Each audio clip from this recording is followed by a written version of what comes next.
Naquele dia em que gritei, vós me escutastes, ó Senhor. Salmo 137. Um bom dia, em nome do Pai, do Filho e do Espírito Santo. Amém. Recorramos sempre à poderosa intercessão de Maria Santíssima, nossa Mãe, e de São José, o Justo. E o salmo de hoje já nos leva a uma ideia naquilo que menciona do grito. É um sinal de insistência, de súplica constante a Deus. Muitas vezes as pessoas dizem que nós não devemos pedir muito a Deus e apenas agradecer. Na verdade, nós devemos fazer sempre as duas coisas: agradecer e dar graças a Deus a todo momento, e continuar pedindo a Deus que seja feita a vontade dele, pois a sua vontade é perfeita e santa e justifica nossas vidas pela sua graça e misericórdia. Então, que possamos continuar persistentes, agradecendo a Deus e pedindo, encaminhando a Ele nossas súplicas. E nesse sentido de súplica, oração, nós temos na primeira leitura de hoje, em Gênesis capítulo 18, dos versículos 20 ao 32, onde somos introduzidos a uma cena dramática e sagrada. Abraão diante de Deus, intercedendo por Sodoma. O texto inicia com o anúncio divino. O clamor contra Sodoma e Gomorra é tão grande. E trata-se do grito dos oprimidos, assim como no Salmo hoje fala de grito dos inocentes esquecidos, da humanidade ferida. É o clamor que sobe da terra ecoando diante do trono de Deus. E essa linguagem antropopática, ou seja, que eleva as súplicas humanas a Deus e Deus ouvindo um clamor, revela uma teologia relacional onde Deus é afetado pelo sofrimento humano. Abraão então assume o papel de intercessor como sacerdote e amigo de Deus. E a ousadia de sua oração cresce gradualmente como uma litania. Se houver 50 justos, 45, 40, 30, 20, 10. E cada pedido revela não apenas um número, mas um coração dilatado pela misericórdia. A estrutura hebraica em forma de descida reflete o movimento espiritual de abaixamento. Quanto menor o número, maior a confiança de Abraão na justiça compassiva de Deus.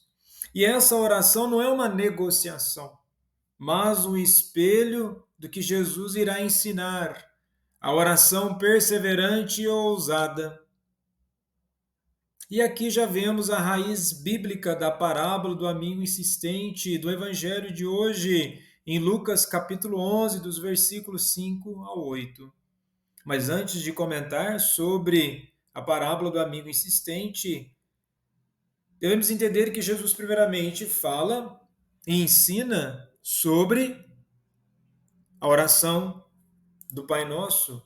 E o que está no texto? Jesus estava rezando num certo lugar, quando terminou, um dos seus discípulos pediu-lhe: Senhor, ensina-nos a rezar como também João ensinou a seus discípulos. Novamente, nós temos aqui uma aproximação espiritual do ser humano para com Deus, para que verdadeiramente ore. E Jesus, ao ensinar o Pai Nosso, revela o rosto de um Deus que é Pai. Mas logo depois ele apresenta a oração como ato de insistência confiante.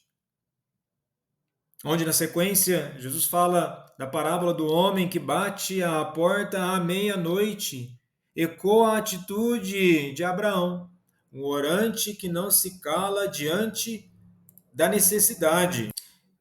E nesse sentido que é interessante que Jesus acrescenta logo após a explicação da oração do Pai Nosso. Se um de vós tiver um amigo e for procurá-lo à meia-noite, e lhe disser, amigo, empresta-me 3 pães, porque um amigo meu chegou de viagem e nada tenho para lhe oferecer. E se o outro responder lá de dentro, não me incomode, já tranquei a porta e meus filhos já estamos deitados, não me posso levantar para te dar os pães. Eu vos declaro, mesmo que o outro não se levante para dá-los porque é seu amigo, vai levantar-se ao menos por causa da impertinência dele, ele dará quanto for necessário. Impertinência a qual Abraão tem na primeira leitura. Então Jesus fala que nós temos que de fato ser impertinentes. Nós temos uma mentalidade muitas vezes de uma espiritualidade fajuta, ao qual acha que Deus tem que fazer tudo aquilo no momento que nós queremos, mas esse não é o sentido. E com isso, Jesus dá o exemplo e fala como que de fato a intenção da oração deve brotar do coração. Portanto, eu vos digo: pedi e recebereis, procurai e encontrareis, batei e vos será aberto. Pois quem pede recebe, quem procura encontra, e para quem bate se abrirá. E nesse sentido, Jesus aponta e usa um argumento do menor para o maior. Se até um homem relutante ajuda por insistência, quanto mais Deus, que é Pai bondoso. Deus não precisa ser convencido a nos ouvir, mas deseja a nossa confiança perseverante. Ou seja, não é a nossa perseverança que vai mudando a Deus, mas é nós, a partir do momento que vamos pedindo, vamos nos transformando com aquela petição. A oração não é para mudar a Deus, a oração é para nos mudar verdadeiramente naquilo que estamos pedindo e para que de fato consigamos ser transformados pela nossa oração e mediante a graça de Deus. Pois muitas vezes há um risco humano de uma ilusão de achar que a oração é uma magia, de que ao pedir as coisas acontecem do nada. Mas do nada, nada pode existir no sentido de que no estalar de Deus as coisas vão mudar. Não. Porque nós aí vamos anular o princípio da graça de Deus, o próprio princípio de conversão. Novamente, a oração tem que ser persistente, pois a oração ela tem a ver com a vida, com aquilo que nós temos no nosso dia a dia, e não simplesmente palavras por palavras, orações repetitivas por orações repetitivas. Deve brotar do coração o pedido ao Pai.